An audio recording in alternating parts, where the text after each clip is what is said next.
Sudah banyak sekali saya lihat orang yang coba intermittent fasting malah jadi makin gendut, malah dietnya tidak bekerja, dan berat badannya stuck di situ-situ aja. Saya udah berkali-kali bilang, intermittent fasting itu bukan pil ajaib yang bisa bikin kalian dari gendut ke kurus. Karena semua diet sebenarnya sama aja. Bukan berarti intermittent fasting itu jelek. Jadi intermittent fasting itu mungkin akan cocok untuk beberapa orang. Tapi kenapa beberapa dari kalian udah cobain dan akhir-akhirnya gagal juga. Berat badan kalian di situ-situ aja dan intermittent fastingnya kayak nggak efektif sama sekali. Padahal saya udah kurangin jam makan saya loh. Ini terjadi karena sebenarnya dalam intermittent fasting ada aturan yang kalian harus ikuti. Dan video kali ini akan berisi tentang kesalahan orang-orang yang membuat intermittent fasting itu tidak bekerja sama sekali. Sebelum itu perkenalkan dulu, nama saya Dewan Wiksinjaya. Saya adalah seorang professional fitness coach yang sudah mengubah ratusan bahkan ribuan orang untuk mencapai tubuh dan performa impiannya. Dan percayalah sama saya tahu banyak soal penurunan berat badan karena saya udah bantu banyak banget orang.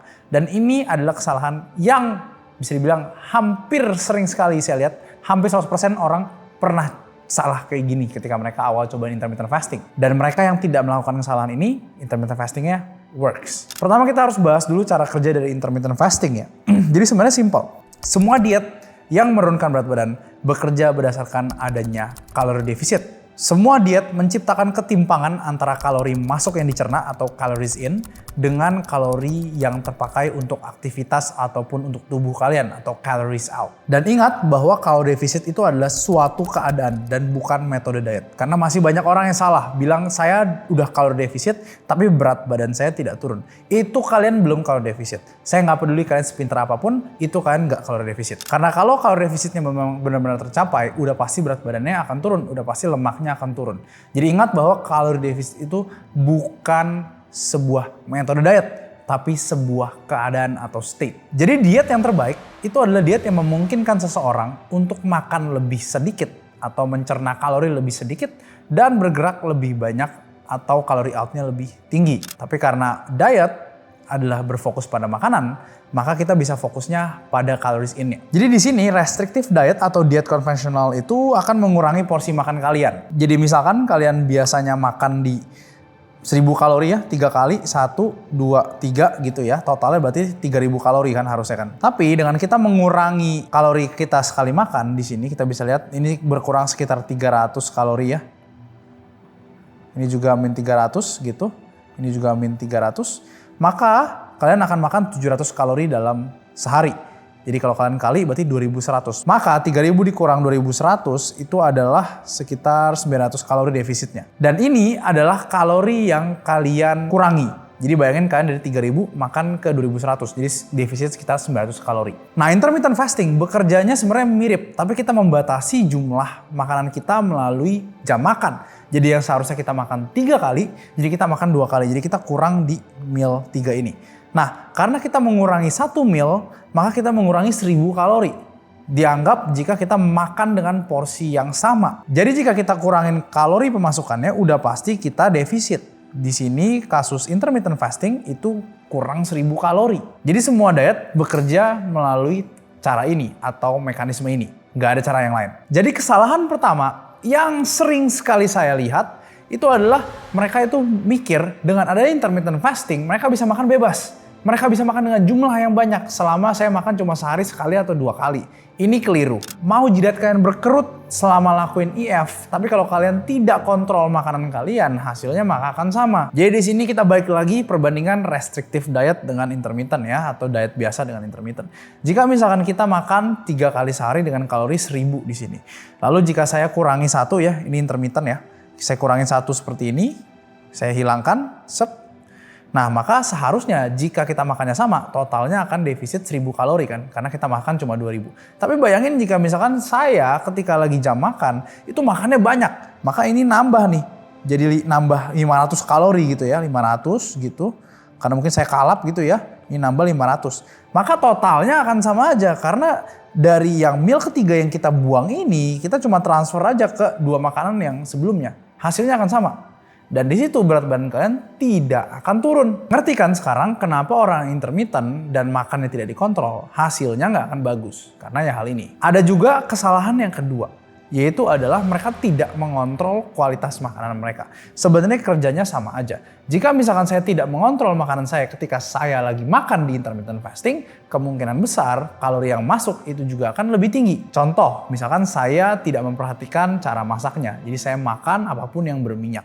Minyak sendiri itu cukup tinggi kalorinya. Bayangin 1 sendok minyak itu menambah sekitar 120 kalori. Dan gak jarang kita konsumsi lebih dari 1 sendok. Atau ketika lagi goreng gitu ya, minyaknya itu masih ada dan gak jarang kita minum bahkan atau kita makan gitu. Dan misalkan ketika meal 1 dan meal 2 kalian sekalian minum es teh manis atau kalian ngopi susu pakai gula aren gitu. Yang dimana gula sederhana ini juga kalorinya cukup tinggi. 1 sendok gula sederhana gitu ya, 1 sendok gula pasir itu mengandung sekitar 50 kalori. Belum lagi jika satu minuman itu biasa mengandung 4-5 sendok gula pasir. Maka hasilnya adalah kalian jebol 200-300 kalori sekali minum. Jadi jangan bingung kenapa kalian malah naik berat badannya ketika intermittent. Ya kalian setiap makan minum es teh manis, minumnya kopi susu gula aren, minum minuman soft drink yang nggak tahu itu kadar gulanya berapa. Jadi di sini kita lihat bahwa mau restrictive diet ataupun intermittent fasting, jika kalian lakukannya dengan salah, kalian sembarangan makannya, maka hasil akhirnya apa? Berat badan kalian nggak turun. Niatnya sih perutnya mau jadi lebih kecil ya, tapi akhirnya perutnya maju gitu, semakin di depan. Jadi sekarang kita bahas gimana caranya kita bisa membuat intermittent fasting itu lebih efektif. Sebenarnya simple sekali teman-teman. Dan saya akan kasih beberapa tips yang praktikal yang kalian bisa langsung lakuin. Jadi yang pertama, kalian bisa perhatikan porsi makan kalian. Jadi intermittent fasting itu bekerja dengan kita mengurangi kalori via jumlah makanan yang kita makan. Atau via jam makan yang kita makan. Jika kita menyamakan porsi makanan dengan sebelumnya, maka kemungkinan besar kita pasti akan defisit.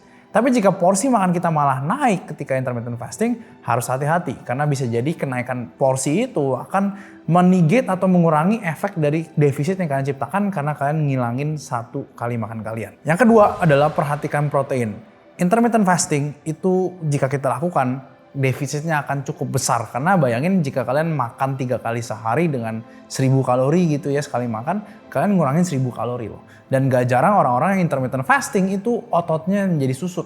Dan juga jadi lebih gampang lapar. Jawabannya adalah perhatikan protein kalian. Jangan lupa bahwa protein itu memiliki efek mengenyangkan atau satiating effect. Jadi di situ kalian bisa untuk memanfaatkan protein makan sampai 2 gram per kilogram berat badan. Maka kalian akan lebih kenyang dan kalian akan makan dengan kualitas yang lebih baik biasanya. Kenapa? Karena protein itu datang dengan sumber-sumber nutrisi yang juga baik gitu loh. Dan juga dengan kita prioritaskan protein, maka otot kita yang lebih gampang susut ini karena defisitnya cukup besar, itu akan relatif lebih tertahan atau lebih termaintain. Yang ketiga adalah perhatikan kualitas makanan kalian. Intermittent fasting itu adalah momen yang paling tepat untuk kalian memperbaiki kualitas makanan kalian. Dari yang goreng terlalu banyak, jadi yang goreng dengan minyak yang lebih sedikit atau air fryer.